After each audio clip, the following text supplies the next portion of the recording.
Okay, good morning, students. We are going to start our class today, okay? So, Okay, sir.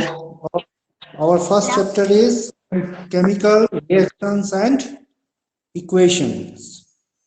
So, first we have to know what is chemical reaction. So, to understand chemical reaction, first we must know what is chemical change. तो हम लोगों का आसपास हम लोग बहुत सारा बदलाव हम लोग रहता है। तो ये चेंजेस है वो दो किस्म का होता है, एक हम लोग फिजिकल चेंज बोलते हैं, दूसरा केमिकल चेंज। तो इसके बारे में आप लोगों ने छोटा क्लास में भी पढ़ रखा है, आपका फिजिकल चेंज किसको बोलते हैं, केमिकल चेंज किसको बोलते हैं। तो फिजिकल चेंज हम लोग तब बोलेगा जब आपका जैसे शेप चेंज हो रहा है, साइज चेंज हो रहा है, कलर चेंज हो रहा है, लेकिन आपका कोई न्यू सब्सटेंस वहां में फॉर्म नहीं होता, तब उसको हम लोग बोलेगा फिजिकल चेंज। जैसे आपका पेपर को आपने फोल्ड करके सपोज एक तो आपने जहाज बना दिया, तो वो क्या है, पेपर में कोई चेंजेस नहीं आया ना, सिर्फ आपने उसका शेप चेंज किया है कि नहीं। ऐसे आपने प्लास्टिक रबर को आप खींच के लंबा कर सकते हैं, लेकिन उसको फिर आप छोड़ देने से वो अपना सेम शेप में आ जाएगा। तो ऐसा वाला चेंज जिसमें नया सब्सटेंस कुछ भी नहीं बनता है, उसको हम लोग बोलता है फिजिकल चेंज। जब हम लोग केमिकल चेंज बोलने से क्या होगा, जिसमें एक नया चीज बन जाता है। जैसे ये पेपर को हम लोग अगर बर्न करेगा, जला देगा, तो क्या होगा, एस बन जाएगा, राख बन जाएगा ना। तो राख अभी क्या है, एक नया चीज है, अभी वो पहले का जैसे पेपर है क्या, नहीं है ना। ऐसे ही हम लोग आपका जो भी मतलब खाना खाता है, फूड खाता है, वो फूड हम लोग का डाइजेस्ट हो जाता है पेट में, है ना। तो वो डाइजेशन प्रोसेस वो भी क्या है, केमिकल चेंज का एग्जाम्पल है ना। बर्निंग हमारा केमिकल चेंज का एग्जाम्पल है। तो जिस जगह में आपका एक नया चीज बन रहा है, जैसे आपने खाना भी बना कर रखा है, अगर ज्यादा देर रखने से वो स्पॉइल हो जाता है, खराब हो जाता है, उसमें स्मेल आ जाएगा, उसका टेक्सचर चेंज हो जाएगा, कलर चेंज हो जाएगा। तो वो एग्जाम्पल क्या का है, हमारा केमिकल चेंज का है। तो आपको ये याद रखना है कि जिस भी चीज में, जिस भी चेंज में एक नया चीज बन रहा है और वो रिवर्सिबल नहीं है, वापस हम लोग उसको वापस पहले का जैसे नहीं कर सकता है, ऐसा वाला एक जब हमारा चेंज हो रहा है, तब उसको हम लोग बोलते हैं केमिकल चेंज। और जब भी ये केमिकल चेंज होगा, तो वो केमिकल चेंज किस चीज का वजह से होता है, केमिकल रिएक्शन का वजह से होता है। तो केमिकल चेंज हुआ मतलब वहां में कुछ ना कुछ केमिकल रिएक्शन हुआ है। ठीक है, समझ में आ रहा है। तो केमिकल रिएक्शन बोलने से क्या है, हमारा केमिकल रिएक्शन वो प्रोसेस है जो केमिकल चेंज को लाता है, केमिकल चेंज जिसके वजह से होता है। तो ये केमिकल चेंज होने का जो प्रोसेस है, वो प्रोसेस को ही हम लोग क्या बोलता है, केमिकल रिएक्शन बोलता है। तो ये चैप्टर में हम लोग को इसका ही बारे में पढ़ना है, केमिकल रिएक्शंस क्या है, केमिकल इक्वेशंस क्या है ना। और different types of chemical reactions क्या क्या होता है, और हम लोग का केमिकल रिएक्शंस को हम लोग सिंबल से कैसे डिनोट कर सकता है। तो ये सब हम लोग इस चैप्टर में पढ़ेगा, ठीक है। तो फर्स्ट आप लोग को समझ में आया केमिकल रिएक्शन क्या है बोलने से? Yes, sir. Chemical reactions means it is a process to bring chemical change.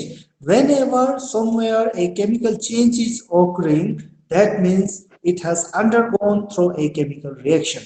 Chemical change हुआ है वहां में, इसका मतलब वहां में chemical reaction हुआ है। ठीक है, समझ में आ रहा है ना। तो केमिकल चेंज क्या है वो तो आप लोग समझ गया है कि जब भी हम लोग का कुछ भी चीज हम लोग का नया बनेगा, है ना, कोई एक रिएक्शन होके एक नया चीज बन रहा है, तो उसको हम लोग बोलते हैं केमिकल चेंज, है ना। जैसे आपने अब एक जो हम लोग वेजिटेबल है, वेजिटेबल का अगर हम लोग कट कर रहे हैं, स्मॉल पीस में काट दिया, फर्स्ट आपने छोटा पीस में काटा, वो फिजिकल चेंज है, साइज में चेंज हुआ। लेकिन जब आपने उसको कुक कर दिया, तो वो क्या हो गया, चेंज हो गया पहले से, है कि नहीं। Then it is a chemical change, ठीक है। तो जब भी हम लोग का कोई भी चीज नया चीज बनता है, जैसे अभी हमने एग्जांपल दिया था, आपका पेपर को जला देना तो राख बन गया, एक नया चेंज हो गया। या आप लोग देखते हैं कि चूल्हा में हम लोग पानी डालता है ना, तो वो आपका वाटर के साथ रिएक्ट होके एक नया कंपाउंड बन जाता है, तो वो हमारा एग्जाम्पल है केमिकल चेंज का। और जब भी ये केमिकल चेंज हो रहा है, दैट मीन्स वहां में केमिकल रिएक्शन हुआ है, केमिकल रिएक्शन होने का वजह से केमिकल चेंज हो रहा है ना। So this chemical reaction is a process to bring chemical change. ठीक है, समझा? तो अभी ये केमिकल चेंज जो हुआ है उसको हम लोग क्या कर सकता है, आपको इक्वेशन का जैसे हम लोग लिख सकता है ना, उसको हम लोग इक्वेशन का जैसे डिनोट करके लिख सकता है इजी वे में, तो उसको हम लोग बोलता है केमिकल इक्वेशन। ठीक है, तो ये केमिकल इक्वेशन हम लोग का इसमें आपका फर्स्ट हम लोग जब सिंबल का द्वारा लिखेगा है ना, with the help of symbol से भी हम लोग लिख सकता है, वर्ड से भी लिख सकता है। तो वर्ड से जब हम लोग लिखेगा तो उसको हम लोग बोलेगा वर्ड केमिकल इक्वेशन। ठीक है, वर्ड केमिकल इक्वेशन। जैसे फॉर एग्जांपल अगर हमको दिखाना हो magnesium plus oxygen magnesium oxide बनाता है ना, तो अगर हम यहाँ पे लिखेगा मैग्नीशियम प्लस ऑक्सीजन, अगर हम वर्ड में लिख रहा है तो है ना,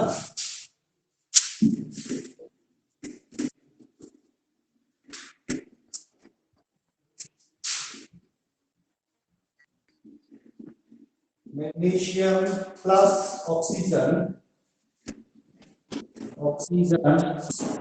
produce magnesium oxide. Magnesium oxide. Now, since I am writing it in the form of word, then we will call it word equation. तो ये एरो का लेफ्ट हैंड साइड में जो हम लोग लिखते हैं उसको हम लोग बोलते हैं रिएक्टेंट। इसको क्या बोलते हैं? रिएक्टेंट। और जो एरो का राइट हैंड साइड में हम लोग लिखते हैं तो हम लोग प्रोडक्ट बोलते हैं। तो एक केमिकल इक्वेशन को हम लोग ऐसे करके लिखते हैं, जो रिएक्टेंट होता है उसको लेफ्ट हैंड साइड में लिखते हैं और उसका बीच में हम लोग प्लस सिंबल यूज करते हैं, और इसके बाद जो न्यू कंपाउंड बना है वो कंपाउंड को हम लोग राइट हैंड साइड में विद एरो हेड दिखाते हैं और राइट हैंड साइड में लिखते हैं प्रोडक्ट को। तो इस तरह से जब हम किसी भी केमिकल रिएक्शन को शो करते हैं, रिएक्टेंट और प्रोडक्ट को, रिएक्टेंट को प्लस सिंबल के साथ और एरो हेड देके प्रोडक्ट को राइट हैंड साइड में जब हम डिनोट करते हैं तो इसको हम बोलते हैं केमिकल इक्वेशन। और ये जो मैंने आपको बताया इसको हम बोलते हैं वर्ड केमिकल इक्वेशन, और इसको हम लोग सिंबल से भी दिखा सकते हैं, तो उसको हम लोग बोलेंगे सिंपली केमिकल इक्वेशन हम लोग उसको बोलते हैं। जैसे मैंने इसको लिखा है magnesium plus oxygen, now I can write it in the form of symbol, magnesium Mg plus oxygen O2, so it's going to form magnesium oxide MgO. So this is we are representing here this equation, that is magnesium plus oxygen magnesium in the form of symbol. So this is called chemical equation. Here magnesium plus oxygen in the left hand side is reactant and magnesium oxide on the right hand side is product. इसको हम लोग क्या बोलेगा? Product. इसको बोलेगा reactant. तो जब हम लोग रिएक्टेंट और प्रोडक्ट को एक इक्वेशन का फॉर्म में दिखाता है तो उसको हम लोग बोलता है केमिकल इक्वेशन। तो हम लोग का चैप्टर का नाम ही था केमिकल रिएक्शन एंड इक्वेशन। तो हम लोग ने फर्स्ट समझ लिया केमिकल रिएक्शन बोलने से क्या है और केमिकल इक्वेशन बोलने से क्या है। समझ में आया? आप लोग को समझा ये चीज? क्लियर हुआ? केमिकल रिएक्शन किसको बोलता है और केमिकल इक्वेशन किसको बोलता है, समझ में आया? बताइए बताइए। जी सर। कुछ डाउट होने से पूछना है।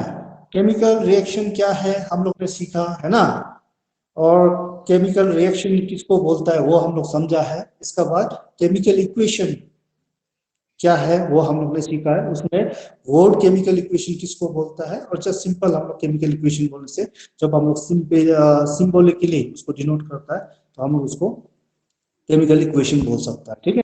आया। तो ये डिफिनीशन वगैरह जो है वो आपको नोट्स में दिया हुआ है, वो नोट्स को आप लोग से देखना है, ठीक है।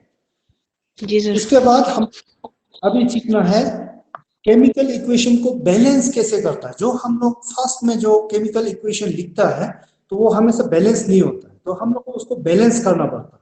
और ये बैलेंस क्यों करना चाहिए बल्कि उसका भी कारण है, क्योंकि आप लोग ने क्लास 9 में एक law of conservation of mass बोल के आप लोग ने पढ़ा है ना।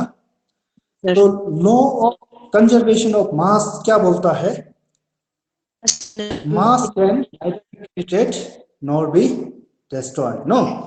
So mass create भी नहीं होता है, destroyed भी नहीं होता है। इसका मतलब हमारा जो भी केमिकल इक्वेशन होगा उसका लेफ्ट हैंड साइड में जो हमारा केमिकल हम लोग ने रिएक्टेंट्स जो लिखा है उसका मास और प्रोडक्ट का मास हमेशा सेम होना चाहिए। इसलिए उसको हम लोग क्या करना है, हमेशा इक्वेशन को क्या करना है, बैलेंस करना है। बैलेंस करके हम लोग दिखाना है ताकि मास जो चेंजेस नहीं होगा, ठीक है, अंडरस्टूड। क्योंकि हम लोग मास को क्रिएट भी नहीं कर सकते, डिस्ट्रॉय भी नहीं कर सकता। Law of conservation of mass यहाँ में अप्लाई होगा। उसका वजह से हम लोग का क्या होगा कि जो हम लोग का रिएक्टेंट साइड में जो है उसमें भी हम लोग का मास सेम होना है, प्रोडक्ट साइड में जो मास है वो भी सेम होना है। तो जब हम लोग डायरेक्ट एक इक्वेशन को ऐसे लिखते हैं बैलेंस नहीं करके, तब तो उसको हम लोग बोलता है स्केलेटल केमिकल इक्वेशन बोलता है। स्केलेटन है ना, स्केलेटन केमिकल इक्वेशन। तो उसको हम लोग फिर बैलेंस कर देगा तो उसको हम लोग बोलता है बैलेंस केमिकल इक्वेशन, ठीक है। समझा, समझा ये चीज को? समझा, बताइए। The class should be interactive. हम लोग एक दूसरे से बात करना है तो भी आप लोग समझा कि नहीं समझा मालूम होगा ना। तो अभी हम लोग फिर बैलेंस केमिकल इक्वेशन का बारे में सीखेगा। केमिकल इक्वेशन को बैलेंस कैसे किया जाता है, ठीक है। तो केमिकल इक्वेशन को बैलेंस करने के लिए हम लोग को अभी कुछ स्टेप्स हम लोग फॉलो करके उसको बैलेंस करने के लिए सीखेंगे, ठीक है। तो जैसा मैंने बताया रिएक्टेंट साइड प्रोडक्ट साइड में सेम होना चाहिए, तो ऐसा करके हम लोग सीखेगा। आपको एक एग्जांपल देके मैं सिखाता हूँ अभी। तो यहाँ में जैसे मैं एक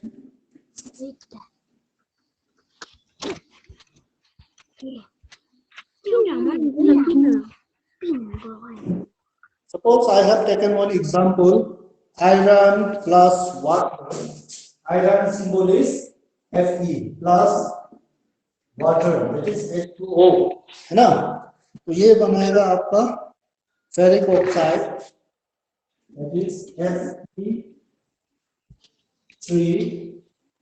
Fe3O4 प्लस क्या होगा हाइड्रोजन।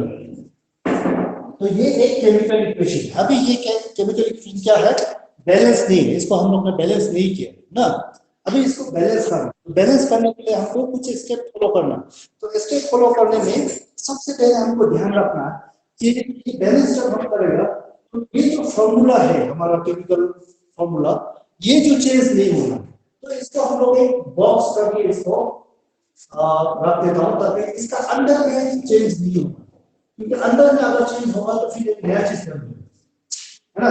अगर हम H2O2 लिख के गए ना तो वाटर नहीं रहेगा, है कि नहीं। तो वो दूसरा एक आपका कंपाउंड बन जाएगा, हाइड्रोजन परऑक्साइड हो जाएगा ना। तो ऐसे करके हमारा, इसलिए हम लोग ये क्या कर सकते हैं, इसको अंदर में चेंज नहीं करना है। इसलिए मैंने फर्स्ट यहाँ पे बॉक्स बना लिया।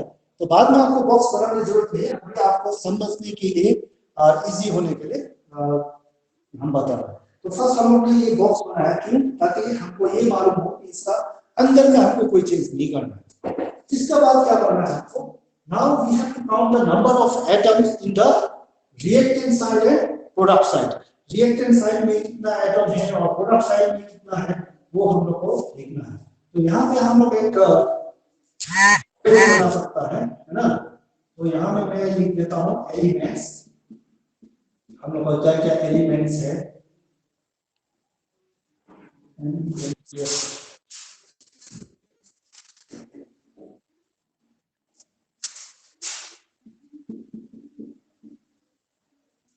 एलिमेंट्स।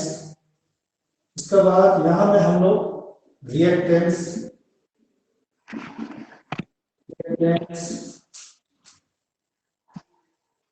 इसके बाद यहाँ प्रोडक्ट। तो यहाँ केमिकल इक्वेशन में हम लोग का कौन सा एलिमेंट्स है? तो एक है आयरन, है ना? ये इक्वेशन में हम लोग का आयरन है, हाइड्रोजन है, ऑक्सीजन है, ये तीन एलिमेंट है ना? तो अभी ये तीन एलिमेंट में हमको काउंट करना है। रिएक्टेंट साइड में आयरन कितना है? तो यहाँ में 1 है, 1। प्रोडक्ट साइड में आयरन कितना है? 3।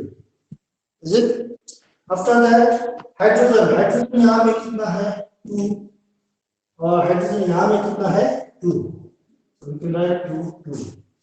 ऑक्सीजन यहाँ में कितना है? 1। यहाँ में कितना है? 4। इस 1, 4।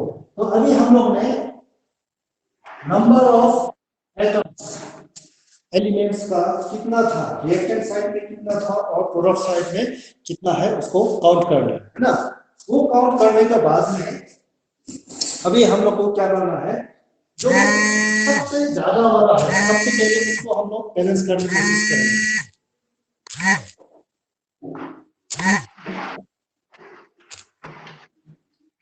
तो जो सबसे ज्यादा वाला है उसको सबसे पहले हम लोग बैलेंस करने का कोशिश करेंगे, है ना? तो यहाँ में आपका ऑक्सीजन, ऑक्सीजन कितना है? 4। तो ये ऑक्सीजन 4 इस साइड में है, हमको यहाँ में ऑक्सीजन 4 बनाना है, ठीक है? तो अभी हम लोग ऑक्सीजन 4 को यहाँ अंदर में नहीं लिख सकता है ना? तो यहाँ में अंदर में फॉर्मूला चेंज नहीं कर सकता, इसका मतलब हमको कहाँ पे लिखना पड़ेगा? बाहर लिखना पड़ेगा। So we are going to place 4 here. तो 4 यहाँ हो गया, है ना?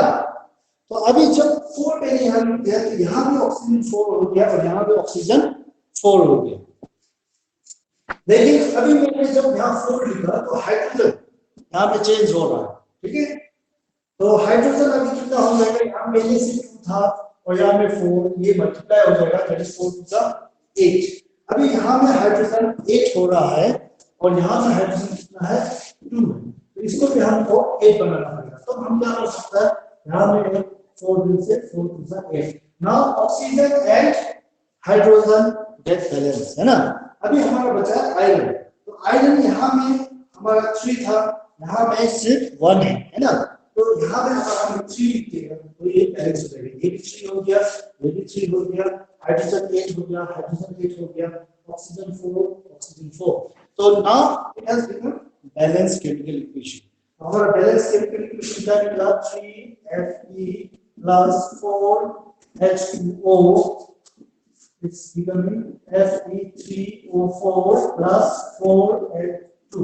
So now this is the balanced chemical equation, ठीक है? तो ऐसे करके आपको ये केमिकल इक्वेशंस को बैलेंस करना पड़ता है। तो आपको मेन स्टेप्स याद रखना है। तो स्टेप्स में हमको ये याद रखना है कि पहले आपको ये जानना है कि जो भी हमारा केमिकल इक्वेशन होगा वो अंदर मेन फॉर्मूला को में हम लोग चेंजेस ला नहीं सकते। तो इसको हम लोग इसे बॉक्स बना के रख दिया ताकि हमको इसको अंदर में चेंज नहीं करना है। इसके बाद हम लोग को क्या करना है? नेक्स्ट स्टेप में हम लोग का जो एलिमेंट्स है उसका रिएक्टेंट साइड में कितना नंबर है और प्रोडक्ट साइड में कितना नंबर है उसको काउंट कर लेना है। इसके बाद जो सबसे पहले जो हाईएस्ट नंबर वाला जो आइटम है उसको बैलेंस करने की कोशिश करना है। जब हम उसको बैलेंस करने की कोशिश करेंगे तो उसका फिर जो चेंज होगा दूसरा एलिमेंट उसको हम लोग बैलेंस करेंगे। तो ऐसे करके हम लोग बैलेंस कर सकते हैं। तो ये 2-3 स्टेप आप फॉलो करके हम लोग केमिकल इक्वेशन को बैलेंस कर सकता है। और एग्जामिनेशन पॉइंट ऑफ व्यू से बैलेंस केमिकल बहुत बड़ा पूछता है तो इसको आपको प्रैक्टिस करना पड़ेगा। बहुत सारा हम लोग का में भी है और आपको प्रैक्टिस के लिए चैप्टर का पीछे में जो एक्सरसाइज है उसमें भी दिया हुआ है, या आप दूसरा सैंपल पेपर स्टेप बैलेंस करने के लिए, ठीक है? समझा नहीं? बताओ, आपको बताओ। Have you all understood this one? How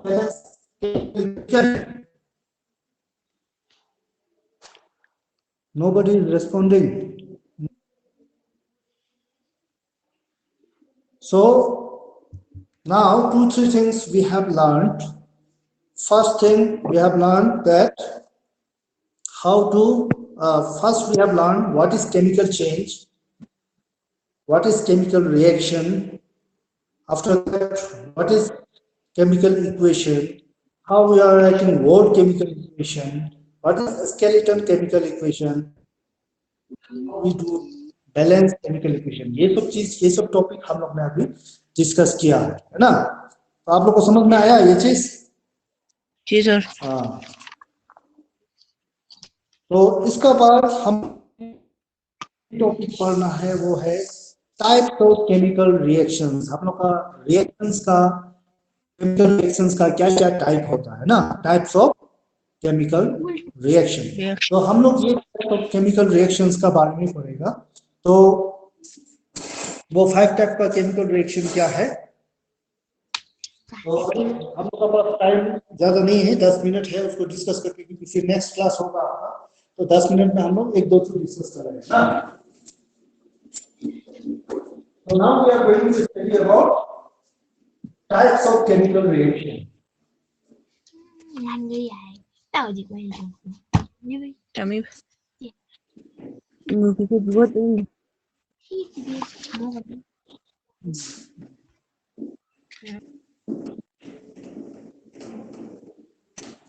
Types of chemical reaction. So first time what we are going to learn is combination reaction. Combination reactions. Combination reactions. तो combination reaction बोलने से क्या है, the word itself suggests combination. Combination मतलब मिलना, add होना, combine, जिसको आप लोग join होना बोलेंगे, है कि नहीं। तो जब दो या दो से ज्यादा चीज एक साथ ज्वाइन होके एक नया प्रोडक्ट बनाता है, तो उसको हम लोग बोलते हैं combination reaction. Understood? When two or more element or substance, we can say two or more element or substance join together or combine together to form a new substance is called combination reaction. Example, जैसे हम लोग ने carbon plus oxygen, what is going to form? Carbon dioxide. यहाँ में carbon और oxygen मिलके क्या बना रहा है? Carbon dioxide. यहाँ में दो चीज मिलके एक नया चीज बनाया कि नहीं बनाया? तो जब ऐसा दो चीज मिलके एक नया चीज बनाएगा उसको हम लोग बोलेगा कॉम्बिनेशन रिएक्शन। ठीक है। और एग्जांपल जैसे हम वाटर को ले सकता है, वाटर H2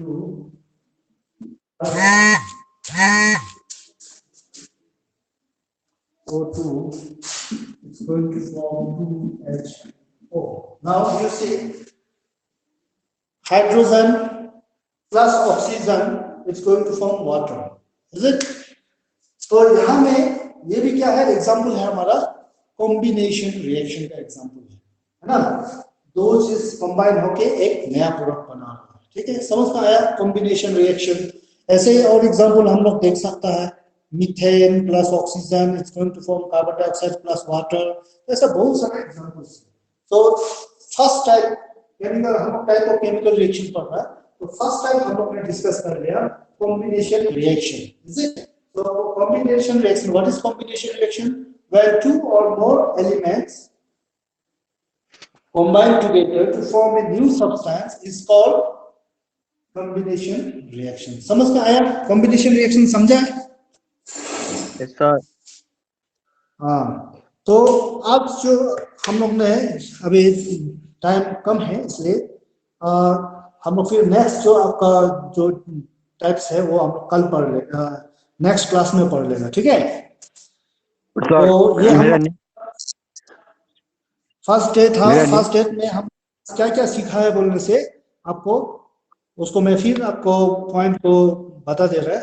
फर्स्ट हम लोग ने सीखा है केमिकल चेंज बोलने से क्या है, इसका बाद केमिकल रिएक्शंस किसको हम लोग बोलता है, केमिकल इक्वेशंस किसको बोलता है, केमिकल इक्वेशन को हम लोग कैसे लिखता है ना, वर्ड केमिकल इक्वेशन में या स्केलेटल केमिकल इक्वेशंस में उसको हम लोग कैसे लिखता है। फिर केमिकल इक्वेशंस को बैलेंस क्यों करता है वो भी हमने बताया आपको, why we balance chemical equation, balance chemical equation करना क्यों जरूरी है और बैलेंस कैसे करता है, क्या क्या स्टेप हमको फॉलो करना पड़ता है, वो हम लोग ने सीखा है। इसके बाद हम लोग अभी टॉपिक डिस्कस कर रहे हैं वो है टाइप्स ऑफ केमिकल रिएक्शन। उसमें पहला टाइप हम लोग ने डिस्कस किया कॉम्बिनेशन रिएक्शन। समझ में आया? तो इतना चीज हम लोग ने पढ़ा है, ये सेम चीज को आपको रिवाइज करना है घर में, ठीक है। और फिर अगर ये सेम चीज में आपको कोई डाउट हो, कंफ्यूजन हो, जितना हम लोग ने पढ़ा है आप आज उसको फिर दोबारा रिवाइज करके देखो, पढ़ो, और कुछ कंफ्यूजन होने से फिर आपको क्लास में, आप नेक्स्ट क्लास में आप वो क्वेश्चंस को आप पुट अप कर सकते हैं, सर ये क्या है बोल के मैं उसको फिर क्लेरिफाई करूंगा, ठीक है। समझ में आया? समझ में आ रहा है आप लोग को? हाँ। अब ये फर्स्ट क्लास था, live class. How was your experience, कैसा लगा पहला क्लास? अच्छा लगा, लेकिन नेट नहीं है ना। अच्छा, नेट का तकलीफ हो रहा है ना? नेट 2 दिन से नहीं आ रहे। अच्छा, तो फिर आप लोग जहाँ में थोड़ा नेट मिलने का चांसेस होता है वहाँ में थोड़ा क्लास टाइम में उधर में जाके थोड़ा देखने से भी ठीक है, या जो भी है, क्योंकि क्या? हम लोग भी अभी सब लोग मजबूर है में ना कि हम लोग अभी ऑनलाइन ही पढ़ना पड़ेगा। तो आप लोग को मैंने नोट्स तो यूट्यूब में मैंने वीडियो बनाया वाला भी आप लोग को दिया है, आप उसको भी देखो, है ना? देखा है आप लोग ने उसको? तो उसको भी देखो। और साथ में हम लोग जो आपका जो प्रॉब्लम्स होता है यहाँ में लाइव क्लास में हम लोग एक्चुअली जो आप घर में खुद पढ़ के नहीं समझ सकता है उसको हम लोग डिस्कस करना है। तो नेक्स्ट क्लास जब होगा तो अभी जो हम लोग ने टॉपिक डिस्कस किया उसको आप फिर दोबारा अच्छा से पढ़ो, हाँ, दोबारा अच्छा से पढ़ के जो भी क्वेश्चन होगा तकलीफ होगा उसको पूछना है या में क्लियर करना है अपना डाउट को, ठीक है। समझ में आ रहा है? हाँ, तो ऐसा करके बच्चों को मदद करके एक साथ पढ़ना है। तो हम लोग का ऐसे नेक्स्ट क्लास फर्स्ट डे था आज, फिर भी बहुत सारा टॉपिक हमने टच करने की कोशिश किया है, उसको अब फिर दोबारा रिवाइज करो और जो भी तकलीफ होगा उसको फिर नेक्स्ट क्लास में पूछ सकता है या आप पर्सनली फोन करके भी पूछ सकते हैं। व्हाट्सएप में ग्रुप में भी हम लोग का जो ग्रुप बनाया हुआ है क्लास का उसमें भी आप पूछ सकता है। हम जितना ज्यादा आपको हेल्प कर सकेगा कोशिश करेगा, आप लोग भी उसको जितना हमसे मदद चाहिए लेके अच्छा से पढ़ाई करना है, ठीक है। समझ में आया ना? सर और आपका वो जो दूसरा दोस्त लोग, बहुत सारा दोस्त अभी ज्वाइन है, उन लोग को भी नेक्स्ट टाइम आप ज्वाइन करने के लिए बोलो, क्योंकि हर एक टॉपिक को हम लोग अगर बार बार रिपीट ही करते रहेगा तो भी थोड़ा सही नहीं होगा, क्योंकि कोर्स भी हमको देखना पड़ेगा, है कि नहीं? तो टाइम वैसे हम लोग का बहुत है। तो जो दूसरा दोस्त लोग आपका फोन कांटेक्ट होने से भी, ऐसे आप तो ग्रुप में मैसेज भी भेजा था लेकिन फिर भी कोई लोग आपका रेस्पॉन्स नहीं किया अभी तक, तो आप लोग भी फोन होने से ऐसे ऐसा हम लोग का क्लास हुआ था, आपका एक्सपीरियंस भी शेयर करो और बताओ कि ऐसे ऐसे सर ने ले रहा है बोलके, है कि नहीं? ठीक है, ओके। तो अच्छा लगा आज फर्स्ट क्लास? जी सर। हाँ, ठीक है। तो हम लोग फिर नेक्स्ट क्लास में मिलेगा, फिर आपका 10 बजे से का बाद फिर शायद दूसरा क्लास भी होगा। रूटीन तो मैंने आप लोग को दे दिया है ना, टाइम टेबल, तो उसका हिसाब से आप फिर अभी नेक्स्ट क्लास कीजिए। फिर हम लोग का नेक्स्ट क्लास में क्या पढ़ाएगा वो आप लोग भी टॉपिक भी पहले से प्रिपेयर करना है, ताकि आप यहाँ में जो चीज आपको समझ में नहीं आता है पूछ सकेगा। आप जितना ज्यादा पूछ के सीखेगा तभी आपको ज्यादा फायदा होगा, ठीक है।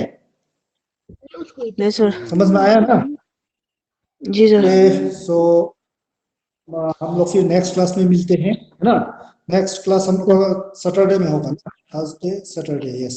तो सैटरडे में नेक्स्ट क्लास है, तब तक हमने डिस्कस किया है उसको आप रिवाइज कीजिए, ठीक है। तो अभी हम लोग क्लास यहाँ में खत्म कर रहे हैं, नेक्स्ट क्लास में मिलेंगे। Thank you sir.